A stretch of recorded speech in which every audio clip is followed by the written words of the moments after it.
We got breaking news to start the 6 o'clock hour tonight. Casey Jennings, a Fayetteville man found guilty of killing his ex-girlfriend, has avoided the death penalty, instead sentenced to life in prison. That decision coming after hours of deliberation today, and just a day after a jury found him guilty of capital murder.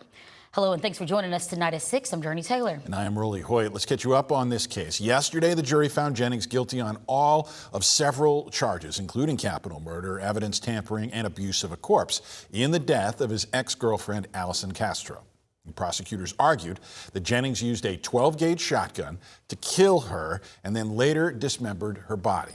They later showed evidence where he admitted to the murder and showed investigators where he got rid of Castro's body. The police were only able to recover severed legs in the White River. At today's hearing, the defense pointed to Jennings' troubled past, including abuse by his mother and a suicide attempt while in the military, as reasons to spare his life.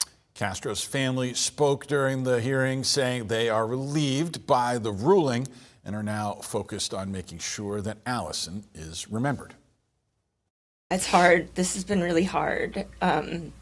Very traumatizing going through something like this.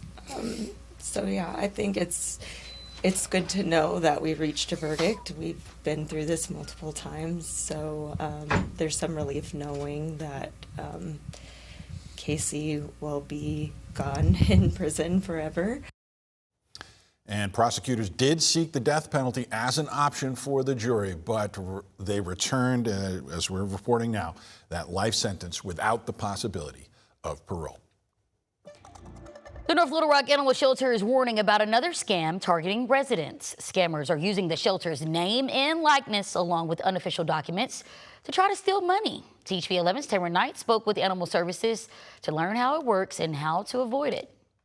Animals tend to play on people's heartstrings, and that tends to make it a little bit easier for scammers to take advantage of people that they really shouldn't be taking advantage of.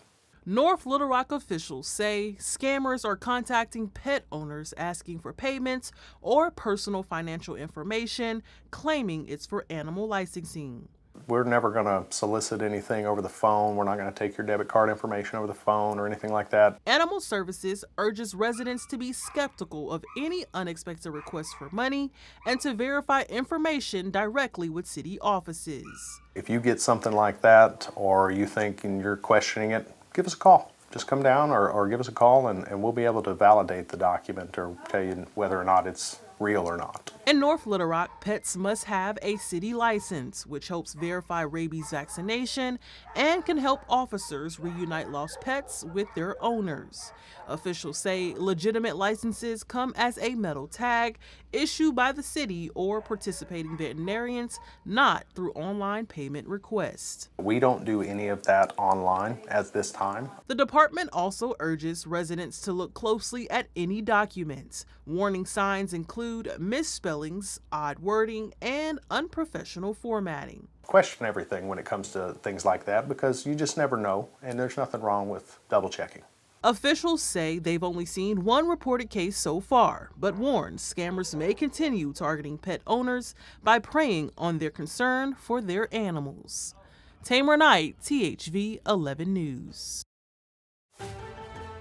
Thank you, Tamer. Out there this evening, I'm tracking our next round of showers and thunderstorms pretty much into southeastern areas of Oklahoma. Now, this system is headed towards southwest Arkansas.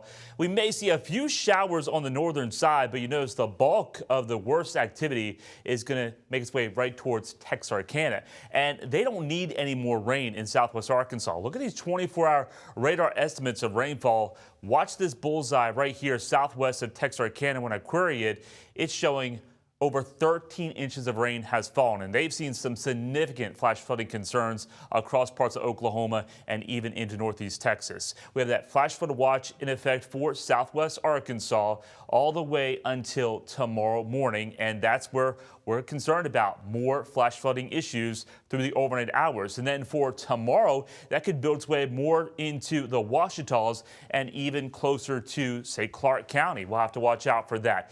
Showers and thunderstorms will build their way from west to east throughout the day on your Wednesday, so good opportunity. We're going to have some wet weather. As for the chance of severe weather, it's pretty low, but there could be a gusty storm. I think the main concern for tomorrow will be the potential of heavy rain. Once again, with the clouds and rain, temperatures primarily will stay into the 80s, but we're going to heat things up to close out the work week and head into the weekend.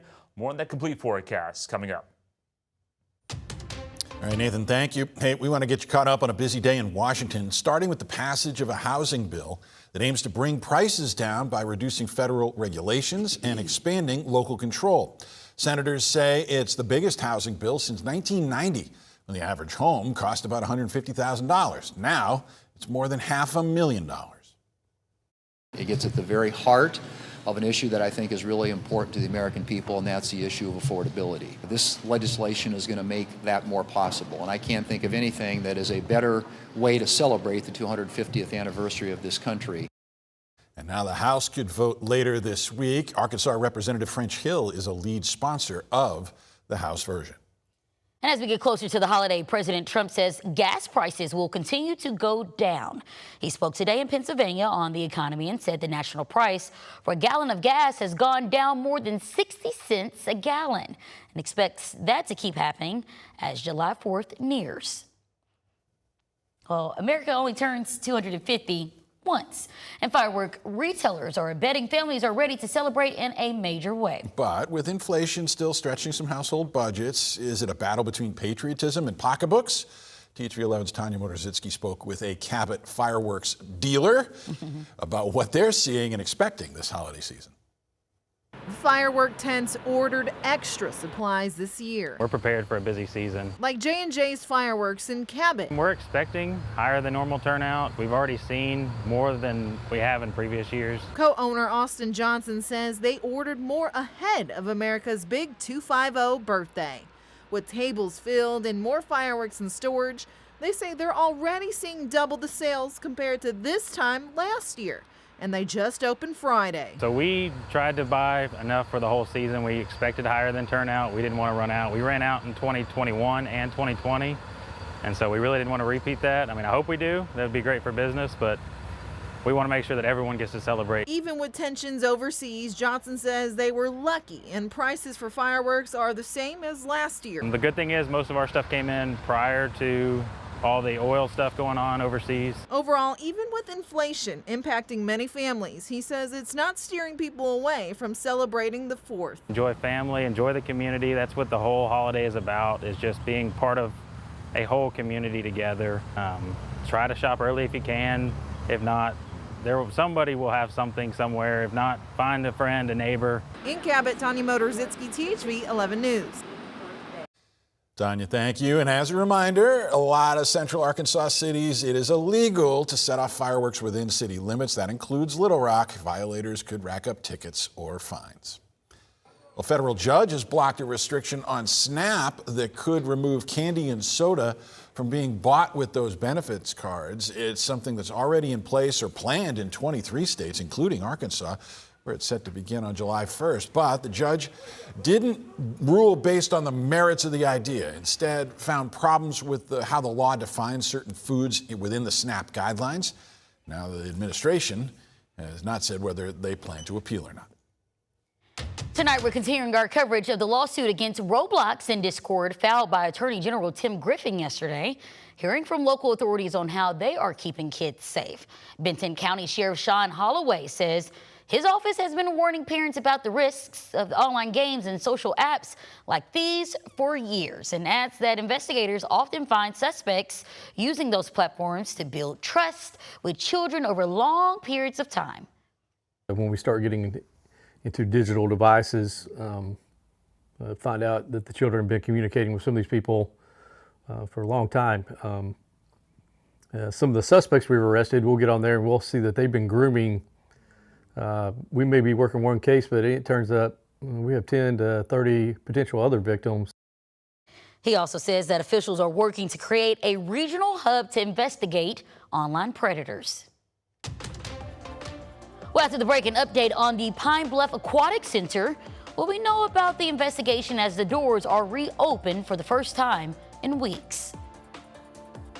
And the best chance of wet weather on Wednesday will be for locations primarily west of Little Rock, at least in the morning. But then our chances go up here in central Arkansas late morning through the afternoon hours. Let you know how much rain we could see. And if you don't get rain tomorrow, you're going to be running out of luck because our weather pattern is about to take a major shift.